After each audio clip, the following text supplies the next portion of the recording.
সঞ্চয়পত্র নাকি এফডিআর, কোনটার কী সুবিধা কোনটার কী অসুবিধা, এই প্রশ্নটা মোটামুটি রেগুলারলি আমি পেয়ে থাকি।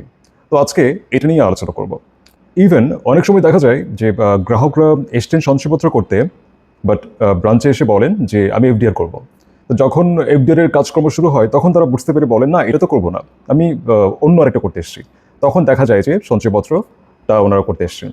তো বিষয়টা হচ্ছে যে গ্রামাঞ্চলে এই ধরনের ঘটনা অনেক বেশি দেখা যায়। তো সেক্ষেত্রে আমাদের বিশেষ করে যারা রিমোট এলাকায় আছেন তারা একটু বুঝে নেবেন যে এফডিআর কোনটা এবং সঞ্চয়পত্র কোনটা। তো তাদের জন্য আমি প্রথমে বলে নিচ্ছি যে এফডিআর এটি মূলত এটি ব্যাংকের পণ্য, আর সঞ্চয়পত্র হচ্ছে সরকারের পণ্য। সঞ্চয়পত্র ৩ থেকে ৫ বছরের হয়ে থাকে, মানে মূলত ৩ বছর এবং ৫ বছর হয়ে থাকে।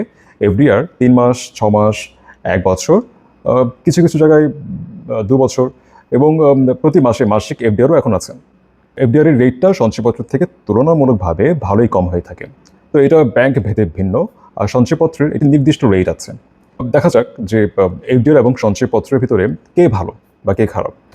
তো ভালো খারাপের বিষয়টা এখানে আসলে আসবে না, কারণ দুটোর দুরকম ফিচার, দুটোর দুরকম সুবিধা এবং ভিন্ন ভিন্ন অসুবিধা।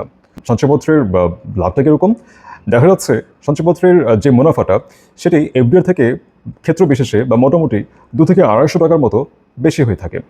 আবার দেখা যাচ্ছে এফডিআরটা ৩ থেকে ৩ মাস বা ৬ মাস বা স্বল্প মেয়াদী হয়ে থাকে, যার জন্য আপনি খুব দ্রুত এটাকে এনক্যাশ করতে পারছেন।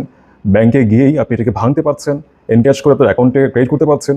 কিন্তু সঞ্চয়পত্র কিন্তু সাথে সাথেই আপনাকে আপনার টাকাটা, আপনার বিনিয়োগটা আপনার অ্যাকাউন্টে ক্রেডিট করতে পারবে না। এখানে একটা কিছু নির্দিষ্ট প্রসিজার মেনটেন করে তারপরে আপনার অ্যাকাউন্টে ক্রেডিট করতে হয়, যেটি মোটামুটি সময় সাপেক্ষ। আপনি এফডিআর ক্ষেত্রে যদি আপনি দেখেন যে এফডিআর এর ওপর লোন নেওয়া যায়, যেটাকে আমরা ওভারড্রাফট বলি, ওডি লোন বলি।